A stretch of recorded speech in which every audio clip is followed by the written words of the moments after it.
Vội qua xin đi tin lúc lòng bia ca trên làng Biswa kini Yesu Kriana akan Benak jauh Sungi kan min ada samca Ketiam tokin vội pha thăng chất ninh Vội pha chất na gom ni ang elo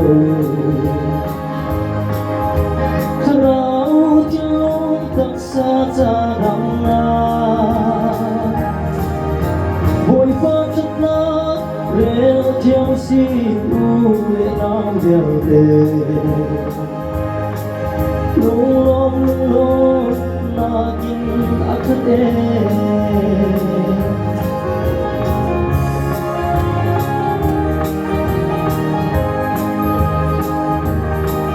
Giang cân ti di cân thôi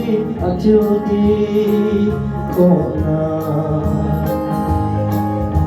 độc gia na cân đồn hi ama giang pha na si đồn na ruin ni lệ buồn lên thật xóa na con tình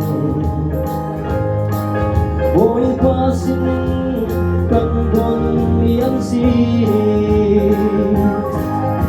vội pha chân na gom ni ang yêu rau tiêu tất xa cha đằng na vội pha chân na rêu theo si u lệ nào đều đề lung lom na kin akade